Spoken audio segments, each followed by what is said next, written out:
Yo. Let's do this. No, we're already doing it. Amazing. So how's camp going? Day 2, same paperwork battle, but weather's been phenomenal. These guys are spoiled.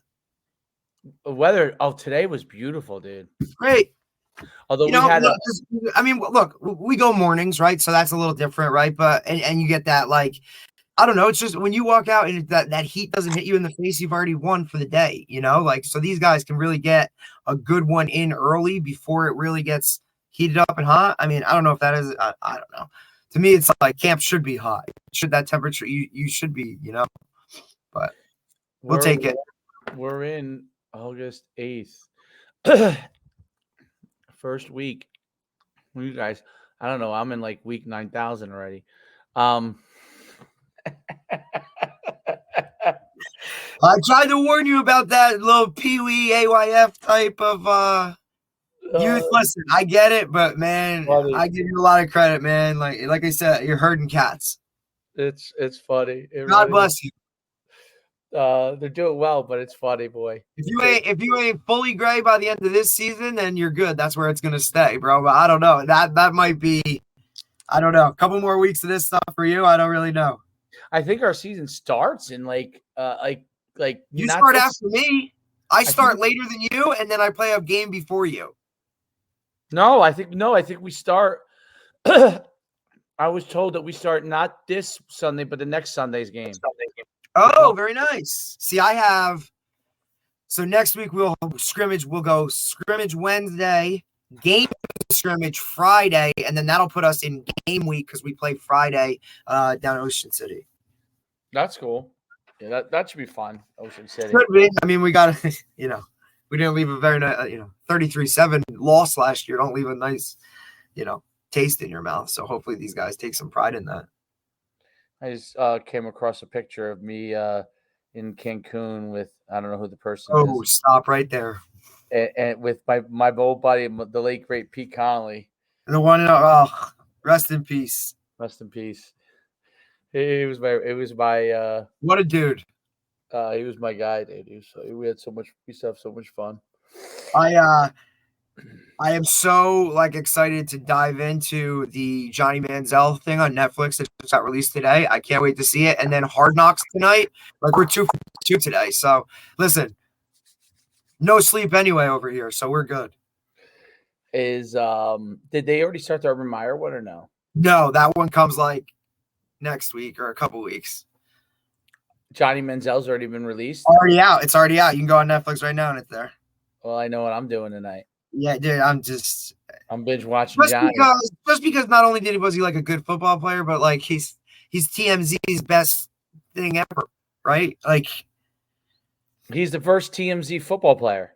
100%. He is the first reality TV football player, right? And then could you just could you imagine him in this world now of NIL with, Johnny Football? I mean, come on, man. He actually probably pushed it more to happen, right? Look at what this guy's doing.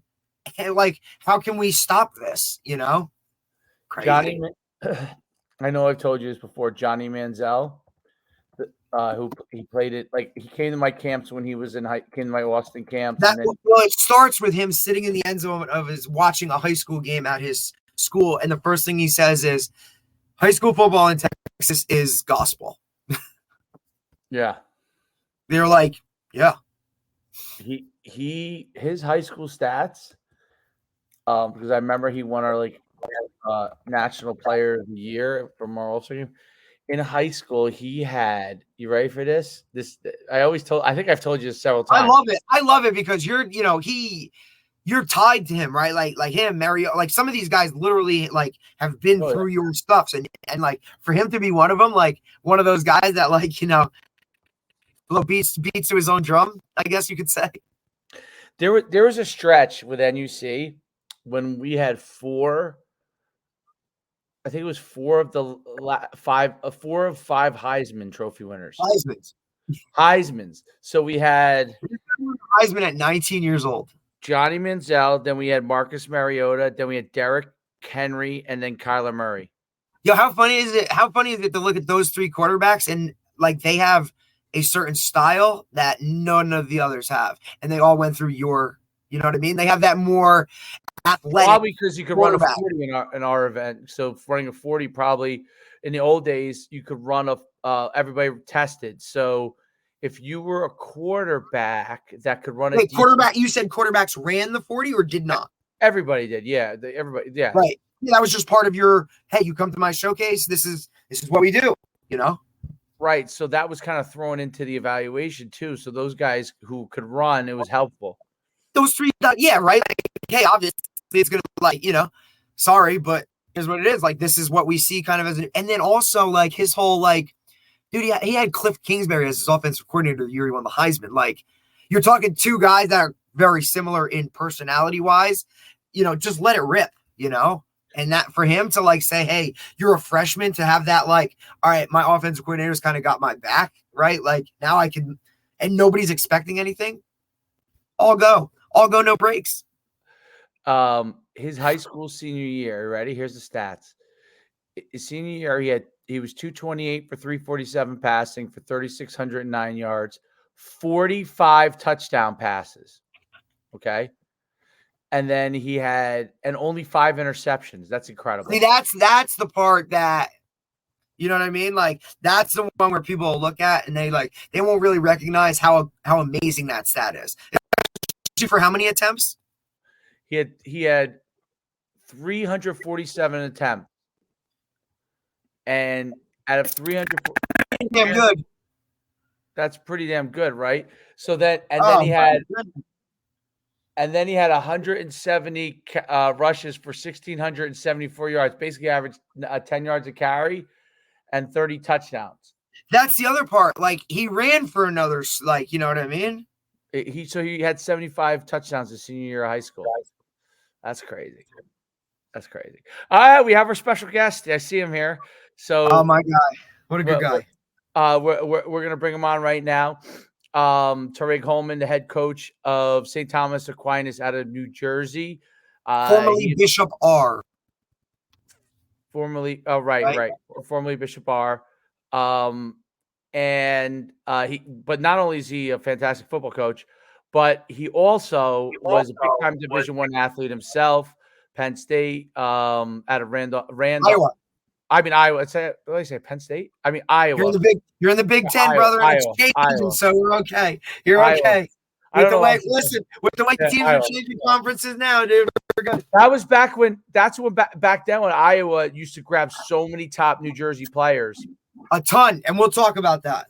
Yep, and then out of Randolph, New Jersey, originally, and we'll talk about all those things. We'll talk about his camp and how that's going. And then we'll go from there. We'll bring him on right now. Coach Holman.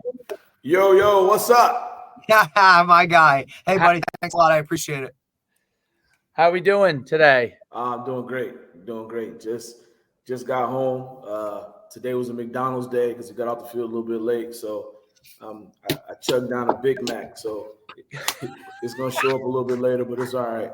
You're good. That's right. It'll get you the juice to get through another hour. You're good.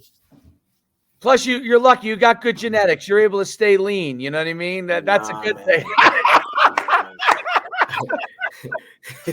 Depends on what you call lean. Well, you're leaner than me, so that's a good thing. Yeah, you still got that one, so you're good. But thanks again, man. I appreciate you coming on. Oh yeah, I'm excited. Really excited to talk. So, you're at taking over St. Thomas Aquinas. They've had some good success. You guys had a really good success last year. Just kind of wanted to start there, but obviously there's a lot of places that we could talk about because obviously you were a big time football player yourself, and you went through the recruiting process. So, with St. Thomas Aquinas, and starting to really kind of take that program and making it to be an established power and getting it to that point. What's that process been in I guess, the little bit over a year since taking over? I think it always starts at the top with, and and being in a parochial school with the president and the principal and the AD and getting everybody on the same page. And I also inherited a great bunch of kids. Unfortunately, Coach Meany, who had really got the ship on the right track, passed away, and I was offered the opportunity to be a part of, and that's always the hashtag I use, is just be a part of something great. And I was just blessed to have that opportunity. I have an awesome coaching staff, and I mean, as you guys know, it takes more than just one guy to put some things together. It takes an entire village and community to build and sustain a terrific program. So I've just been blessed to be around a lot of great people and had a lot of really, really good opportunities throughout my playing career, as well as my coaching career. And and St. Thomas Aquinas is definitely one of the better opportunities I've ever had. Tell everyone about your journey. So we talked about it briefly. You played at Iowa. You were a big time prospect coming out of high school. A lot of people. There's a lot of coaches that have not been big time prospects. So how it feels to be a prospect, to get recruited, to go through that process. Um, you know, you're able to advise your players because of that. I think that's an important thing. And, it's something that goes often overlooked, but with coaches, but having that experience, I think is important because you understand a little bit more of the dynamics that are going on. And you also are able to help a kid understand, hey, you are a Division I player, hey, this is what a Division I player is. Like, you got a ways to go. Tell everyone a little bit of your journey as a player, and then how you started getting into coaching, and obviously we know where you're at now, but tell us a little bit about that, your journey, and where it's taken you. Yeah, I mean, the game of football changed my life. I moved to New Jersey as an eighth grader, and really got lucky to land in one of the top programs in the state at that time, Randolph. And I was able to kind of inject myself into the culture that was already there. And I was, being immersed in the culture of excellence that was created there by, having, two Hall of Fame coaches that just happened to be father and son, and Coach Bauer Sr. and Coach Bauer Jr., and being a part of the program that they put together, and coming up and learning how to play football in that program. That became kind of the standard, and what I was used to. And, that's what I thought it was supposed to be like. And so I was, just blessed to have that opportunity and learn the game from some really, really good coaches. Coach Smolin, who, long time guy up at Lenape, was involved in the Randolph program as well. Nick Diatavio, all these wing T gurus, who, just had the blueprint for success. And I was able to, come up in that program and be around, really a lot of really good coaches, but also have some really, really good teammates. And I was immersed in it, and really didn't start thinking about college football until, really my, the end of my junior year. What a lot of people don't know is I didn't even start until my junior year of high school. As a freshman and sophomore, I didn't even get anywhere near the field. But the hard work, the diligence, and having some coaches that continued to push me, and just living out the process allowed me to be at my best when my best was necessary, and luckily was able to garner some to garner some guys to look at me. And actually my first offer, I'm sure you guys all know the legend at Morris Knowles, Bill Regan. At the time, Bill Regan's college roommate was when he was younger was Lou Tepper, and Oh, at the time Lou Tepper was the head coach at the University of Illinois. And as a junior, early in the season, we played Morris Knowles, and I mean, it was a really, really good game, and I played well. And after the game, I talked to Coach Regan, and he told me that I had a good game, and he gave a call to Coach Tepper, and Coach Tepper hadn't even seen any film on me. He just said if Coach Regan says you're good, you're good, and and I realized that at the end of the day, it's about relationships, and when you look at some of these guys that are playing at the next level too, their careers on the line. The things that they have to do to feed their family is in the hands of teenagers in some respects, and really, really young men. So when you look at the process, their jobs are on the line, and you look at guys that you can trust, guys that know the game, and I was able to have that impact on Coach Regan, and I'm always thankful for him. And one of the things, I think he's been coaching for 100 years, and you go to a clinic, coach another 100. Yeah, and you go to a clinic, and he's sitting in the front row taking notes, learning stuff, and it's those guys that that had really pushed our game forward. I'm eternally grateful to him, and a lot of the coaches that I've had. So that to me was really, really special. That was the first offer that I really got alongside of Rutgers, and took a visit out there. Also took a trip out to Wake Forest.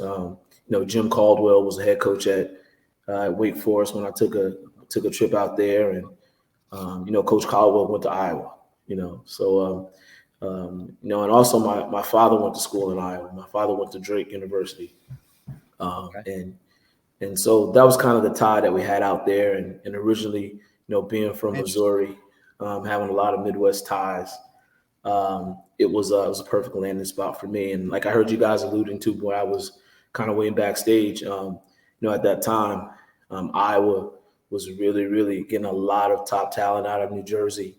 The Gatorade Player of the Year the year before me, Vernon Rollins, went to Iowa, and he actually was my college roommate. He's one of the best football players I've ever seen.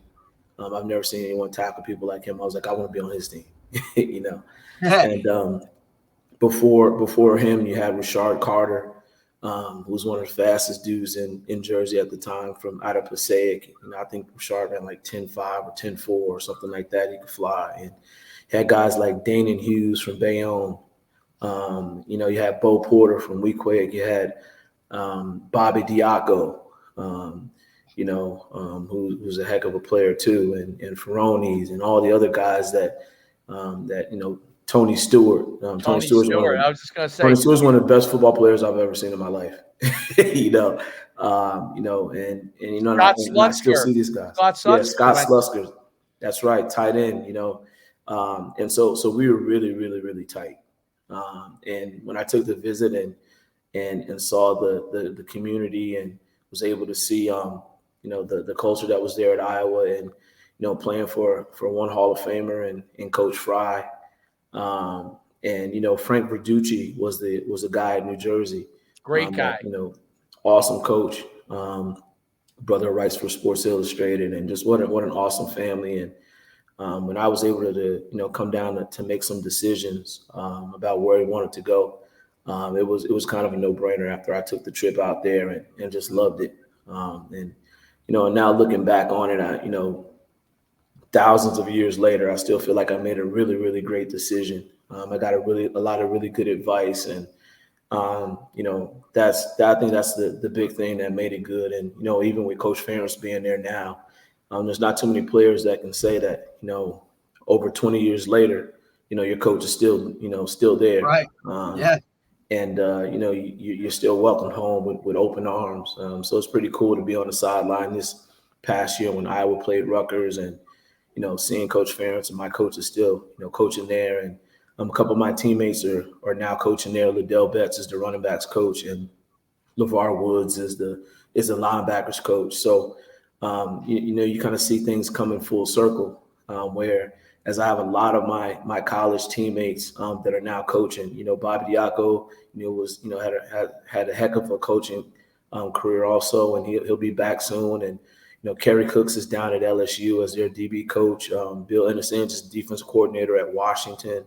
I told you about the guys that are at Iowa. So there's just a plethora of guys that that are coaching out there right now, and now it's the same thing. It's like the relationship that you have with them, and the fact that that they care about you and you care about them, and you're not going to steer them wrong, and the trust and the brotherhood that comes from playing the greatest sport on the earth, is meaningful. So, and that in itself allows me to really help to get our kids into school and do some of those things. I mean, one of the things that I'm most proud of at St. Thomas is that, all 12 of our seniors who wanted to play college football this past year are all playing college football. Amazing. They invested in their education, and they invested in playing in the program, and, they got to see that return on their investment. And at the end of the day, that's what it's about. So, I want to win every game that we play, but at the end of the day, it's about, allowing young men to use football as a vehicle to help them to get to where they want to be. So I'm just excited to be a part of that. What you just said right there at the end is what football to me is all about. Being able to leverage the sport that you love to be able to get you where you want to be. Most of the kids want to go to college, and if they want to play, they can play. But no matter what it is, to be able to leverage it to where you want to be and utilize football to help you. And I've always found that that's coaches that look at it that way, always are the coaches that have players that come back and want to see them, have players that want to talk to them. Yes, obviously we all want to win a lot of games, and obviously unbelievably exciting winning a ton of games. But the most important thing is that those kids say, hey, this guy was in my corner, right? Just like the coaches that were in your corner for all those years. It's amazing the tree of coaches Phenomenal. and players that have come from not just from Randolph and Morris County out where you were, but obviously Iowa. I didn't realize that Don Smolin was at Randolph at the time. I didn't even. Coach Smolin, Coach Smolin actually lived in Randolph, and his son and my younger brother, who I'm not really going to talk to anymore until week 3, after week 3, but I won't even say his name at this point. But my younger brother and his son were Holman Bowl. were in the they were in the same. They played in the same team. So okay. I got a chance to know Coach Schuman really, really well. And the thing that I see right now, another thing that I'm really proud of is that there's a lot of guys that that were assistant coaches of mine that are now head coaches. I think that we're up to 10 guys that have been on my staff that are now head coaches, and throughout the state. So I mean, I think those are the important things. Like I said before, when it's all said and done, I think that's the mark that you make on this sport, and that's how you can kind of leave a blueprint out there, and you can really make a difference. And never going to get rich being a high school football coach and a teacher, but you can definitely do some things that that can be remembered. You can leave your mark, you can leave a legacy, and you can definitely be a change agent for this planet. No doubt about it. And football is an amazing vehicle for it. I mean, I see it even my son's age just started playing tackle football, and I'm coaching him. And he's a wild, he can be a wild guy. But I've already seen how football just focuses him. Like he's laser focused when he's at practice. Like he's there, and it's like, oh, I've been waiting to do something like this where I can actually tackle somebody, and then I have to lead other people. Then I got to listen. Then I got to work hard. All these different things that are meshed into football with teamwork and trusting other guys, right? And he's already started to mention to me. He's like, oh, this kid doesn't talk to that kid the right way. I said, well, you got to tell him. You're like, you got to tell him that we're teammates. We're on the same team. And you start to notice that, and much more in football, you notice it more than anything else, because what happens in a football team is the team falls apart if it doesn't work the right way. If there's not a mesh, if there's outlier or outliers that don't understand what everybody's looking to accomplish, if it doesn't get put in a bright perspective, then the team doesn't succeed, and ultimately everybody doesn't get the experience they're looking for out of the program. So I see it even with him, like how he's like, oh, he comes off practice field, he says, I'm only going to get better and better. I said, wow. And Derek's coached him in a couple of different things, and he's wild, but like in football, it's like, whoa, the kid's laser focused. And it's interesting to see how that's what I've noticed with kids. Like when they get on a football team, they realize that unique dynamic of football, the team aspect, but not just the team aspect. There are other team sports out there, but the fact that you're relying on everybody, right? You Right. really relying on everyone to be I think. Yeah, I think the big thing, Coach Schuman, and I'm experiencing this as this is going in my 23rd year of teaching and coaching, but it's I've only been a football dad for about a year, and my son is I just came in the house from coming from my son's practice, and perfect. I think the big thing for me is that I started off by just trying to emulate the coaches that I had.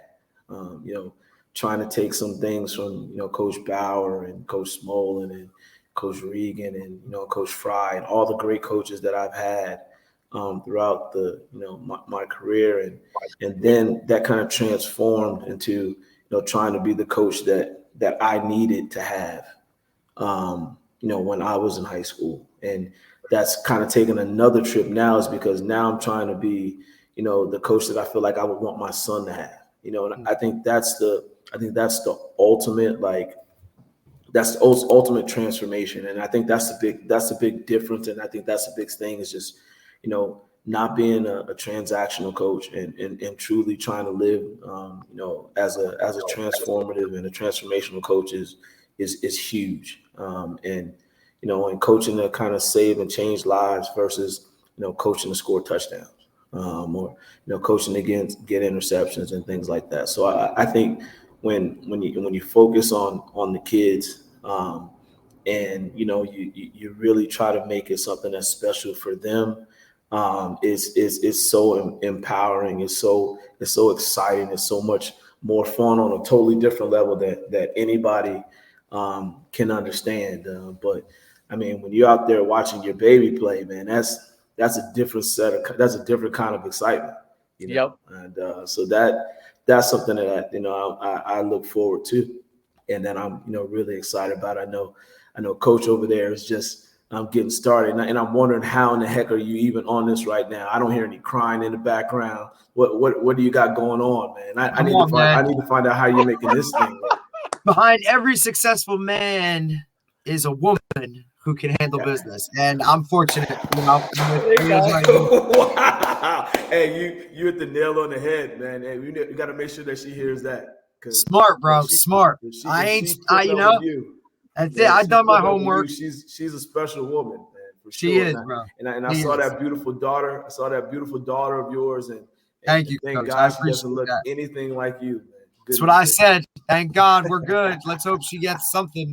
Not these genetics, somebody else. It was 5'11". Okay, 5'8" don't work. Sorry. It is what it is. I might have come from Morris County, but it is. We sure as hell ain't the same, that's for sure. But we'll make it work. It's all good. Coach, I appreciate that. And coming full circle and looking at it, right? I think that's really, it's hard to find those guys that are like that now. Everybody, a lot of coaches, it's difficult, right? Because it's, there's just so much more, I feel, access to coaches now, without the protection that's kind of there, right? To kind of help guys out in terms of that stuff. But at the end of the day, man, this is still the greatest thing that we do. We have the power to impact these kids on a daily basis, and, not just, run this play or do that, but, how you doing and this types of stuff to help these guys off the field. Like you said, wins and losses are great, but at the same time, really seeing these guys succeed. And whether it's, going to college to play ball, or whether it's going to college to get an education and do something in that nature, we have, in my eyes, the best opportunity of anyone to really kind of impact these guys on that level. Absolutely. And, we've shared the field a couple of times, and we've had some common kids that we known, and it's pretty cool that's the connection that's important. When you're able to reinforce and really hit home some of the major facets that it teaches you. It's just like when you're talking to kids, they hear from the other people, they hear from someone on the outside. So, that old saying that it takes a village to raise a child is huge. And when you can put a kid in a good situation and be a part of something that's really really good, it's definitely empowering. And as a coach, I'm also at the age where I actually have a couple kids that I had in class the first couple of years of my teaching career, who's now kids play for me. So Yeah, those that's awesome. are special. You've been invited to weddings, and I had another kid drafted this Yeah. year, Jair Brown, who played at Penn State. He played for me down in Trenton. So you're able to see that some of these kids are, doing terrific things out there, and they're being great, husbands, fathers, and members of society, and just doing some great things. It's awesome, and that's why I do it. It is an amazing thing transforming kids' lives. I was curious about with Iowa. So you were there when Hayden Fry originally was there, right? So Yep. with Yep. what was I remember when Tony Stewart, remember you, I remember Scott Slutzker, a lot of the slew of guys from Iowa. What was the impetus for them to start really recruiting so heavy in New Jersey? Because they don't really spend that much time as much out here as they used to, right? What made them start recruiting all those guys out in New Jersey?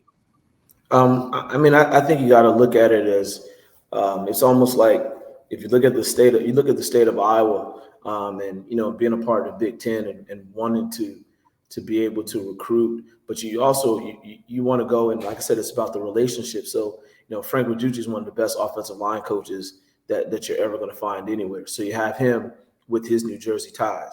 So we had a lot of guys from Jersey, but you also look at Coach Fry being from Texas. We had a lot of Texas guys on our team as well. And then you look at, just trying to do your best that you can in the Midwest. But I think it's that, is the part of it. When you get really, really good coaches that happen to be, really, really good recruiters as well. And people feel comfortable with, sending their kid to you is what it's about. And Coach Reducci was that guy. Coach Reducci and Coach, Fry came to my house and sat down with my family.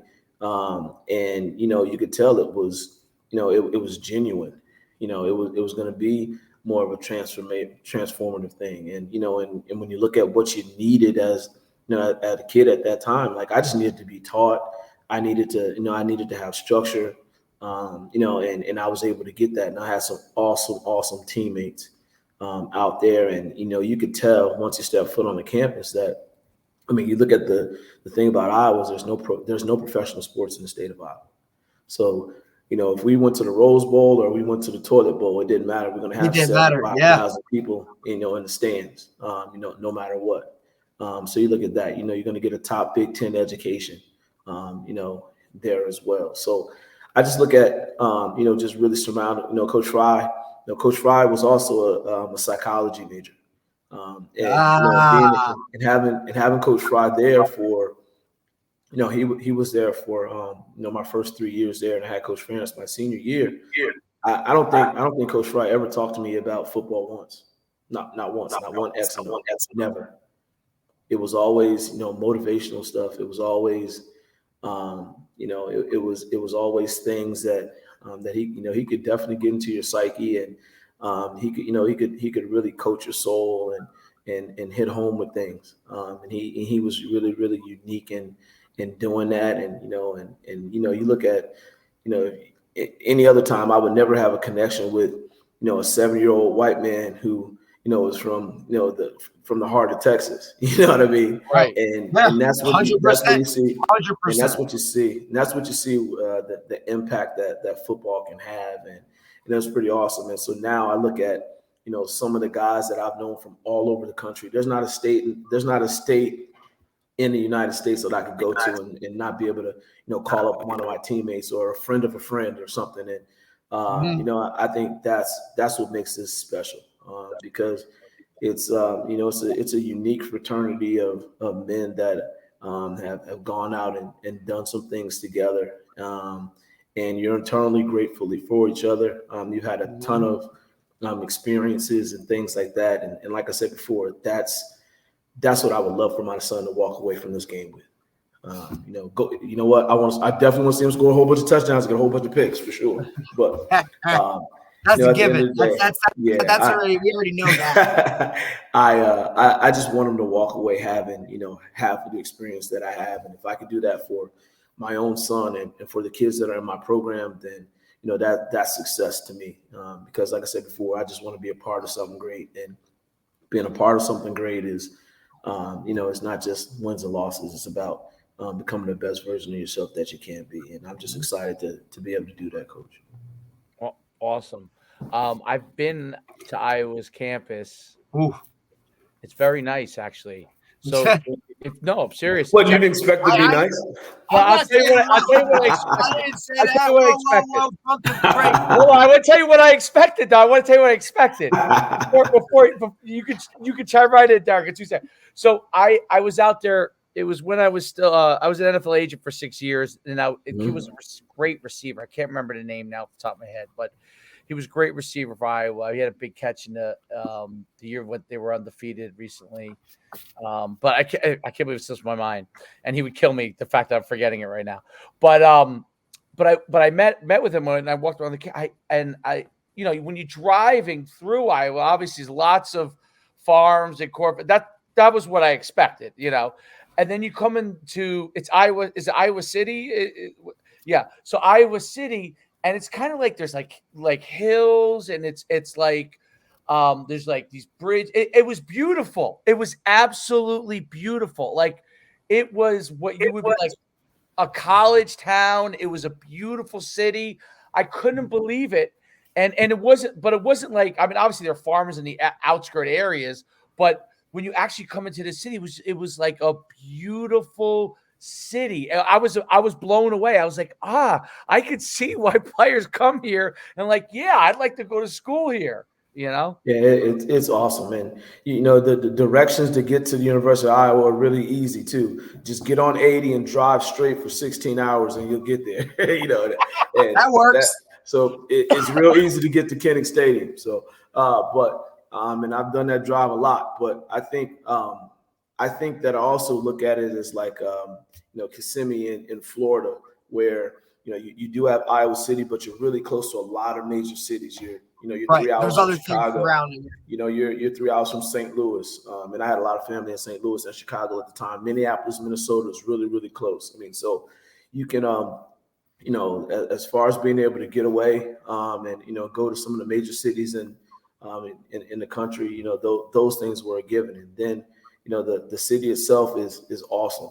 And I haven't had the opportunity to get back in almost 10 years, maybe a little bit longer than 10 years. But even now, just seeing some of the differences that's there, my old teammates and guys that are there all the time are like, you wouldn't even notice. It's so nice. You wouldn't know the place that you went to. And it was awesome when I was there. So, I can't imagine, what it's like now. I mean, I was able to see the weight room, and it's huge. And some of the things that these kids have now, I'm a little bit jealous, I have to admit, but I had a tremendous experience, but it's a really, really nice place to be. And the people in Iowa are different as well, to the point where, they're almost so nice where, you see the person's going to ask you how you're doing, and they really want to know how you're doing.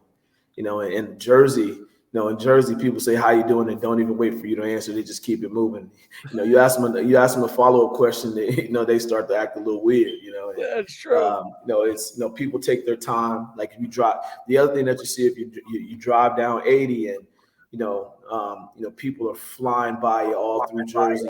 Get to Pennsylvania, they're still flying by you. You kind of hit Indiana a little bit, and the speed limit goes up, so you can go faster, but people are really taking their time. There's no doubt. Yeah. And by the time you get to Iowa, it's, hey, there's no hurry here. All right, chill out, get to where you got to get to, and and it's like that. But I mean, like I said before, great experience. beautiful place to raise a family. And I have a lot of friends and teammates that are still out there. Vernon Rollins still lives in Iowa. Mikael Brown, another really good New Jersey athlete, is still out in Jersey. So there's a lot of guys that stayed out there. So, Vernon it's Rollins really from a good place. Hackensack, right? Yep. Yeah, I remember reading about Bergen it. County guys. Bergen County guys. He was an unbelievable player. Yeah, he's different. He's a different kind of linebacker. Yeah, They don't make linebackers like that anymore. He would Probably kill not. people. Old school. He would crush them. Oh Yeah. my goodness! I remember that they had those good teams, and he was just unbelievable. That was when Hackensack used to have a lot of great teams all the time. That's one of the things, Coach. I think it's like great, right? Like, I mean, you talk about Iowa, right? Like you said, there's no other teams around, right? So like Iowa football is what everybody does. And now with the guys that we're seeing and all the name, image, likeness stuff, do you think that has hurt certain colleges, depending on where they are, or some of that, maybe some of these guys that are traditionally old, like, old with that have that winning tradition, but they're not on the cutting edge of this because that's just not how they do things, right? Like, so do you feel like that has hurt some of those programs in that nature with the name, image, likeness stuff we have? Maybe players or these guys that are that are playing for us now are just looking for different things, right? Like, that's great with a Notre Dame and all their tradition, but I don't know this guy that won the Heisman in 1920, whatever. I could really care less. Do you think that's had an impact? I mean, first of all, I think they should make, and we can start this. I think they need to make NIL retroactive for all the players that have played in the league and played college football. He wants his bag. I think somebody needs to be cutting me a check. I look in the mail every single day, and I'm hoping I can get a check one of these days. Yes, it's coming. Don't worry, it's coming. Yeah, so they told me the check's in the mail, so I'm still waiting for it. But you said Iowa works at a different pace, so you wait just a little patient. Yeah, no doubt. I mean, I think you're going from one extreme to another extreme, and you're going from. I mean, full scholarship player. I'm still making $25 go, 10 days at least. And the other thing about Iowa's gas is cheap, so you can put $2 in that car and you can probably make it the whole week. But I think I think the biggest issue is you went from one extreme to another extreme. You went from players getting absolutely nothing, besides education and you get a little bit of meal money and things like that, to now guys making millions of dollars. And so I think that's the real issue, is that there's it went from like nothing, where coaches had all the power, and if you wanted to transfer, you had to sit, and if you really couldn't transfer within the same conference, and things like that, where universities and colleges had control over your name, image, and likeness. Right, coaches would block certain guys. Hey, you can't transfer to these schools, but you can go here. Like that was a common thing. Right. So I think that opened the door for, look, it's not fair, and I think everybody could agree it's not fair. But then you go from that to where it is now, and you say, "Whoa, that's crazy." Now you're putting everything, you're putting these colleges and these universities who are making all these millions of dollars in the hands of, again, 15, 16, 17, I mean, not 15, but 18-year-old kids, and that's scary in itself. That's why I would never coach college football. I'm high school for life, but. I think that's the part. I'm trying to deal with that, right? You're sitting in room and, all right, this receiver's making this because he's that guy, but this guy feels like he should be making I don't want to deal with it. Yeah. They're making more money than the coaches. They're making more money than the coaches. Right. But where's my bag, bro? Like I'm sitting here developing you. Each year you sign a new endorsement because we're sitting here doing, we're making that work, and you're driving around in this, and I got this. Like, what are we doing? Yeah. So I think the answer's somewhere in the middle. I think the answer's somewhere in the middle. I can't say what it really would look like, but I definitely think, just like there needed to be changes before, I think there needs to be, some kind of a change now. I think the answer is somewhere in the middle. I think, kids absolutely 100% deserve to be able to, make money off of their name, image, and likeness. But I mean, making $2 million to be the quarterback of, one team, and then it's just crazy. And even talking to some of these, some of the college coaches, it's even with the portal and stuff like that, they're dealing with it. Like there's so much going on that now, like I have to address. It used to just be like, can this guy play, right? Or maybe he's got this going on, but now you're dealing with all this stuff, and we've talked to. You got tampering that goes on. Right. Like, who's using NIL to bring a guy in for a Scott? You got to, this guy's a walk-on, but he's got, you know what I'm saying? Like using it that way. And, we talked to Coach Jackson down in West Virginia, and he was dealing with the same type of things, like talking about which guys are doing what and who's kind of where and all the other aspects that now go into the whole recruiting process. And then the transfer portal in general. There's just so many more things that everybody's dealing with on a regular basis. It's hard. Yeah, it's really starting to hurt high school football. It's starting to hurt D3 football and Division II football as well. Just because kids are always looking for something bigger and better, and shoot, now you can take care of your family, while you're in college. So it's different, man. It's different. It's really, really tough. It makes it difficult as a high school coach to get kids to the next level. And so when you're sitting down with parents and you're talking about, hey, we're going to get your kid a scholarship, and we're going to do whatever we can. It's like, it's really hard to keep that promise these days. You really got to work. You really got to know some people and have the network is. I think the network is the part, and not the cut off. Like this is exactly, this is where we talked about Coach Schuman and what he does and that type of thing, and like we said. Coach Jackson at West Virginia, first thing he said, I talk to third-party people all the time. And it's one of these things that I am all for. If you're going to offer a guy a scholarship, I want to know everything about that guy. Whether I talk to his high school head coach, I want to talk to his middle school coach. I'm going to talk to, the lady in the cafeteria, right? So you're doing your due diligence. He was just explaining how now you see those third-party guys come in, and they're such a big part of this process. Yeah.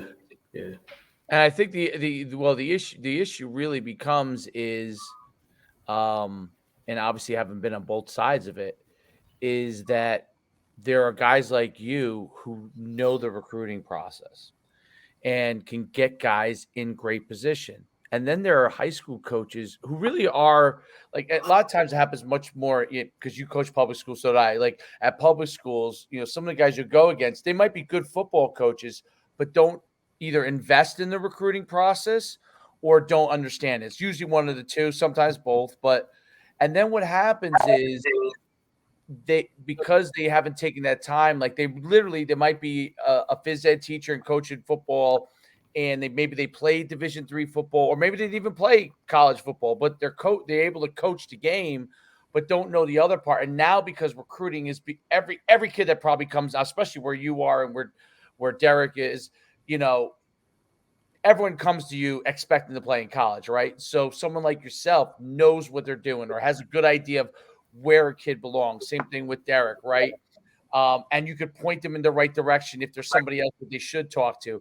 But then there's so many coaches, and I think the onus falls a little bit on coaches that even if you don't have that experience to try and learn it, but that part of the process, you have to come as a coach ready to go. Like if you come as a head coach, you have to know, and even if you're at a small Group 1 public school, which I coached at back in the day, right? Yeah, I did. But out of that school, Steve Maneri played 5 years in the NFL. Steve Bahar played 2 years in the NFL.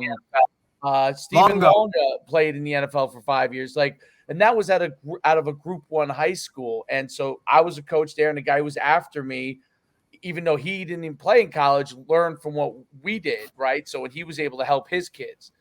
And I think that's an important thing the high school coaches have to do, because college coaches are going to find the kids. That's because they'll lose their job, right? They'll lose their job if they don't find the kids. You talked about it, right? Like their livelihood, putting food on the table for their kids, depends on an 18-year-old kid performing in a game, doing an activity, right? Yeah, I think it's the process. When a head coach gets a job in high school, what's the first thing you think about? All right, what offense and defense am I going to run? Right. And that's the first mistake, you know. Yes. And Furthest thing from that's what's going to be the issue, buddy. Yes, you have to surround yourself with some really, really good guys. I mean, you have to, and it has to be important to you. And you can't look at coaching football during the season. That's the part that takes care of itself, really. Absolutely. The fall takes care of itself, and if you do the right if you thing do the other stuff right in the spring, and that becomes the easy part and the fun part. But the work truly happens. And, as soon as you collect that equipment, that's when the job really starts. And if I'm evaluating like a coaching job, like that's where you want to start. It's like, all right, when I collect this equipment, all right, this is what I'm doing. Making sure that your kids have a plan, and that plan has to take place, before. As soon as their sophomore year is up, and so you meet when we're talking about the plan. You're getting their grades together. You're seeing the classes that they're taking, and just like in a couple of days, the Common App goes live for this year. So my kids are writing essays. They're like, shit, I mean, shoot, They're good. I'm supposed to be going. This ain't one of those, buddy. I was supposed to be, playing football, and coach got me writing an essay about why I want to go to college. Well, it's something that's important, and so I think it's about prioritizing, and that's what we do within our program. We prioritize academics over athletics, and and the reason you have to do that is because if you take care of that part, you have more time to focus on athletics anyway. So, absolutely, it's about putting a really good plan of action together. Looking at all your resources, finding good fits, and then you also have to make sure that you're being honest with college coaches as well. Because when they come and they get one of your kids and that kid doesn't pan out to be who you said he was going to be, it falls on you. So good point. I think those are some of the things that are really important too when you're looking at the process. But how do you advise your kids like where you think they belong? Because that has to be, especially at a parochial school where every kid wants to go the highest level they can. How do you advise your kids, your parents? Like, what kind of stage do you set with them in preparing them about what level they should start to think about and so on? Great question. I mean, I think you start, again, like I want everybody to have top-notch academics. And so that's a part that all the kids can handle, right? You should be able to be a top-notch student. And if that part is taken care of, then you say, okay, it starts with your measurables. You're 5'4" and 140 pounds. Like you're not going to Alabama, right? And being upfront, and honest with the kids. So look at your measurables. Height, weight, speed, and things like that. And then I always tell the kids is like, I ask them, say, where do you want to go to school? And if they give me, say they give me Bama. All right, you know what? I want to go to Alabama. I want to go to Iowa, coach. And I say, okay, look at the the position that you play. Look at the kid who they offered scholarship to last year. Look at his huddle. Compare yourself. How do you think you saw him? How do you think you compare? And and most of the time they're saying, okay, I can understand that. And then following that, you just look for a good fit. But the thing is that, all kids that if you start in high school football in New Jersey, I feel like, especially at our level, you can play college football somewhere. And that's what I talk about parents. I said, look, if they handle what they're handling and, they handle their academics, we'll take care of the football part. And what a lot of parents don't think or don't understand is that you can go to a Division III school for free as well. So you can go to a Division II school for free, and some, and some in the ways in between. So, and colleges love to come to schools like, like ours and yours, coach, because, they're getting top-notch students. They're getting kids that can play the game, and now they can give them academic money and they can give them athletic money. And now they can, rather than putting all their money into the athletic portion of it, they can also give you some money for being a top-notch academic student as well. So I think it's about finding the best fit for them. It's about finding the best fit and using your resources. And I tell the kid, I say, listen, the one thing I can do is I can get you evaluated. And if you want some honest feedback, I'll give you some honest feedback. And sometimes it's looking at the harsh reality of what reality really is. And you can't sugarcoat it for kids and parents. You want them to know exactly what it is. And I think that's part of the relationship that you have to garner with them. And just let them know kind of where they are, where they stand, and what's come, what's in the future. And I think the good thing about where we are within our program is that last year we had a kid that pretty much went. We didn't have a kid that went BCS, but we had Division One FCS. We had we had some. We had Division One. We had Division Two. We had a couple of Division Three kids too. So I can say, hey, are you better than this kid that just graduated last year? What's your height and weight? Where do you compare a guy to somebody exactly. they've seen in person? Yeah. So rather than we look for role models, but hey, here's your goal model. This is kind of where you are. So I think that's where I usually start.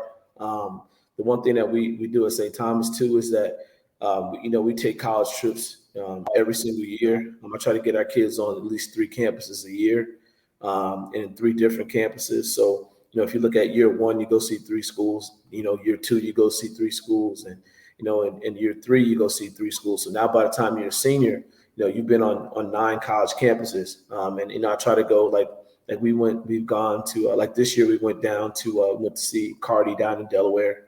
I also have a kid that plays down there. We also went to see Darrell Wilson, who's one of the greatest human beings on the planet and a heck of a coach. And he was actually at Iowa after I graduated. But he's now the defensive coordinator at Delaware State. So we took our kids down there. We took our kids up to see Coach Babers up at Syracuse. And so our kids are they see kind of a plethora of college campuses. They can see what some of those athletes look like, and they can get a feel for where they fit. And I think at the end of the day, when kids get that information, I think a lot of high school kids think that all touchdowns are created equal. Where if they score a touchdown in high school, that's just like scoring a touchdown in the in the Orange Bowl. You know what I mean? So I think those are some of the things that are important. We're going to go check out Rutgers practice and have some conversations with guys like that. But like I said, at the end of the day, I think it's just about self-awareness, self actualization, and kind of seeing who you are, what the best fit for you, and finding that fit. And that's my job as a coach. As soon as we collect the equipment, that's not my job, is to get those seniors out of there. And this is probably the most difficult year I've ever had. Especially with the quarterback position, it was almost impossible because colleges are now at the point where why am I going to invest in this this freshman when I can take a kid who already played college football for a couple of years, and now we're going to bring him in. So I'd rather go that route than investing in trying to project and and figure out and look at this kid who's more of a process kid, and you're gonna have to train him and teach him. So it's difficult, but again, like I said before, it comes back to relationships and and finding a good fit for kids, and and again letting the kids understand and the families understand that you're doing everything that you can, and I give them concrete feedback. Hey, you want to go to Bama? Here, I'm calling coach, and look, hey coach, look at this kid, and give me your feedback. As soon as he gives me the feedback, here, this is what he said. You're too short. You're 5. You run 5 flat. You can't play corner in the Big Ten. It's just not gonna happen. So I think things like that, that things that kids really, really need to understand. And there's a difference between being a really, really good high level high school football player and and not being able to play at the next level. And that was something that I saw in my high school as well. We had the most wins in the state at that time. We had I think like 38 wins or something like that in a row. But you can count on one hand. How many guys went to play Division I football during that span. There was very few. And I don't That's think something anything, I don't we think talk anything, about, that's so crazy. That's something we talk about as well, right? I mean, we see it, all the time. Is have realistic expectations, but also like, what are you comparing it to, right? And that's where we have to educate our parents a little bit and kind of humble them a little bit, like, and understand, hey, Johnny's really good in his youth little whatever league in Randolph, New Jersey, but if we're going to take a step back and look at the big picture, where does he really stack up? And I think it's something now with the way social media is and the way just kids all are more expanding and doing more things outside of their tight little, bubbles. Right now you can see, do I really stack up? Well, you right? stack I up mean, against the country. Yeah. You're stacking yeah, up and against and the it's country. and I think also the thing that just like when the kids coming from playing youth football, to playing high school football, it has to do with all right, you're way ahead of the curve as far as your size, speed, and strength, and especially when we talk about young boys, they mature at different levels. You know what I mean? Oh, And I think in the past, one of the things that made New Jersey football players very highly sought after throughout the country was the fact that they're still malleable. I can recruit you from New Jersey, bring you into my school. You're good. Your ceiling is going to be through the roof because you're going to get so much better and throughout the course of 4 years that it's going to be great. Well, and now you look at some of the kids from Texas or Florida, the kid that they are when they leave is the kid that you're going to get, because they're not going to get necessarily bigger, stronger, faster. They have this high IQ as far as football and stuff is concerned. So I think that's something that's changed a little bit as far as recruiting too, interesting. is looking at the fact that Florida and Georgia. I talked to Coach Bell, who's now head coach out in Georgia all the time. They have spring football, and it's Yeah. not spring football where they play an inter squad game. No, they're playing against other teams. So they're at a huge advantage over some of the things that we have in New Jersey, as far as their kids just being prepared via experience and time on task to play at the next level.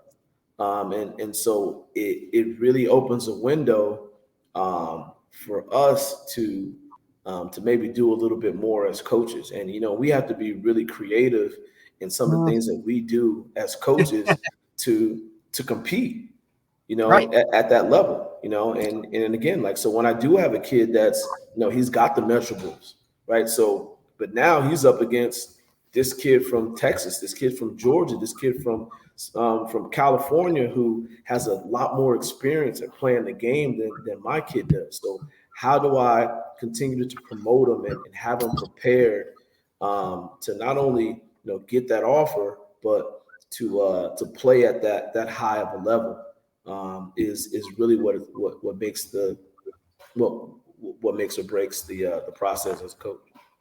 It's more difficult than ever, I think, for New Jersey and maybe a lot of Northeast schools in general. Because I actually told Derek this the other day. I was just happened to be reading. I was reading one of the preseason magazines, and Oh, yeah. they had the top 300 players from 2023, like rated top. There was only one New Jersey kid in the top 300. Like even as a kid, I remember you'd always have 10 kids from New Jersey in the top 300 at least. And I thought that may have been a process of the fact that in the South and in Texas and even in California, they're playing so much more football. I don't know whether it's good or bad for life, but as far as football goes, You're talking facts. Like this is what right. it is, right? And when we talked to PJ Gibbs, right, that was down at Yeah. he gave us a statistic about, hey, right, and I'm not sure, don't quote me on the numbers, or something about just because these guys live in these states, right? Mike Smith from American like Heritage, the same thing. It was like the percentage of just them doing more football in the spring, or the more of the time that they're allotted than us, raised their games. And like you saw, it all correlated to more time meant better play, higher level play, all of that kind of stuff. So Yeah, I mean, you even look at, like, the spring, like, so going into your senior year, it's still a guess with our kids. It's a guess with our kids from New Jersey. versus, some kids from other states, like they can actually see them play. They say, okay, they don't have to, it's not a combine. It's not 7-on-7. It's a game. Helmet, shoulder pads. Oh, you can tackle, we do see your game speed and how it transitions. Right. And, okay. I can see that. So if you talk about like these coaches that have a ton of pressure on them who, look, I have to win. I'm on a hot seat. I got to feed my family. So I'm choosing between this kid and this kid. Well, hey, I'm going to go with the things that I know. I'm going to go with what I can see, rather than what I can guess. And so that kind of what makes it a little more difficult for us. And, like I said before, we just got to continue to be creative with things that we can do to prepare our kids to play at the next level. And again, like I said, it comes down to relationships and rapport and really, just promoting them the best that you can. No doubt. Coach, thanks so much for being on. We've definitely taken way too much of your time. An hour and 6 minutes. But I appreciate it.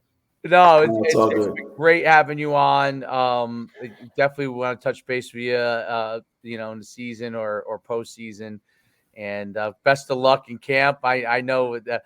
Well, it's not the grind that it used to be. So at least close. It's one practice, but it's a different kind of grind. It's still a grind, though. Yeah, it's harder to teach. It's got to be harder to teach. It has to be. It has absolutely right. It's how do I fit all of this in when hey, I'm opening up in 2 weeks, like right.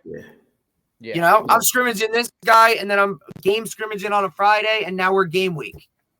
Let's go. It's crazy. It's crazy. Yeah, that part's definitely harder. Well, Coach, thanks for being on, and we'll see you real soon. All right, Coach? Yeah, it's been an honor. It's been an honor, guys. I appreciate it. And, as always, it's always great to talk to you guys. Coach, I'll see you in that first scrimmage. And everybody, can't wait.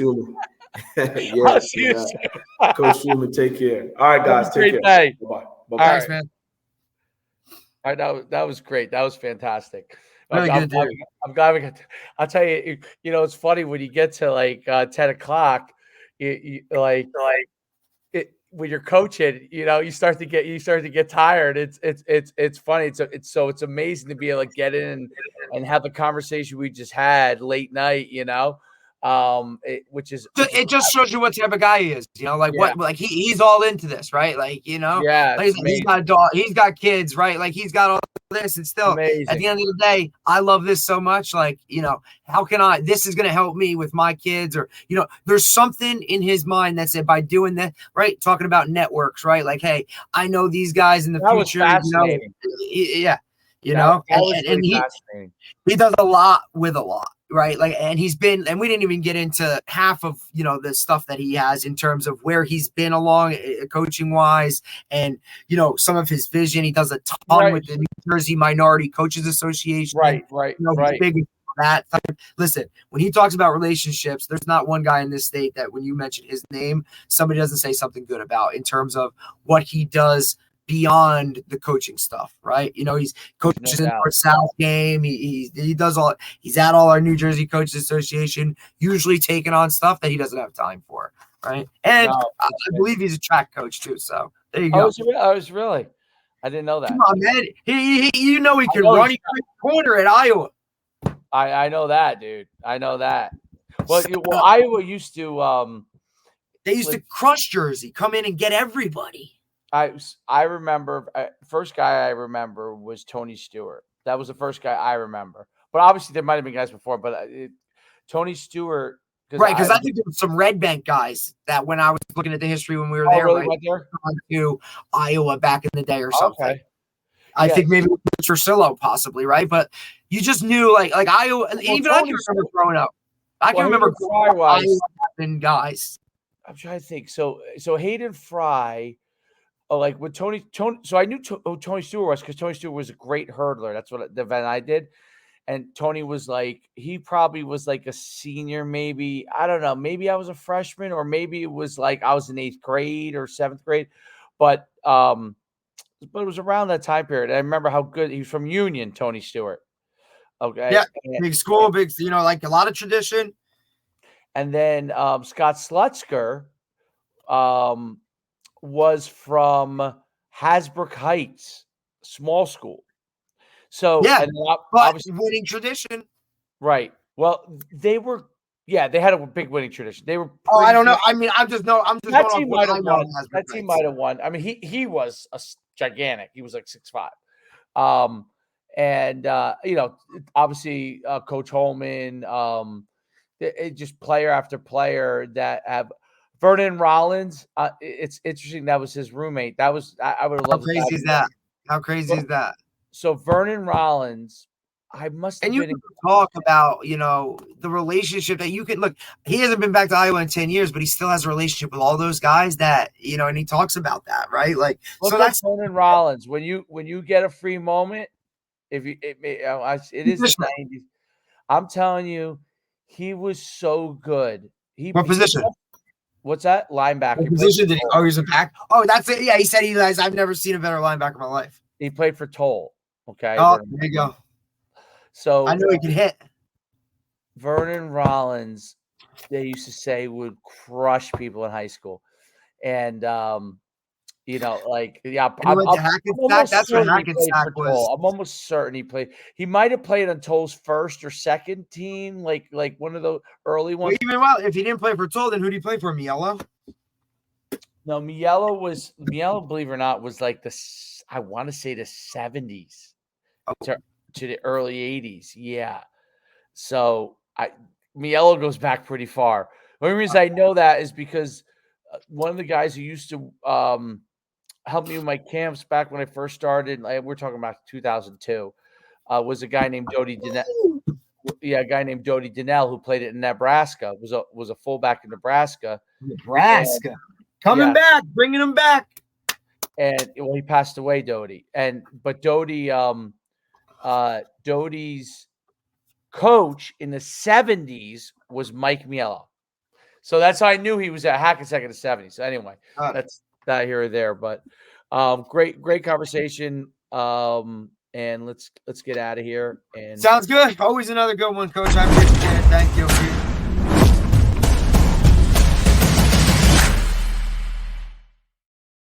Move on.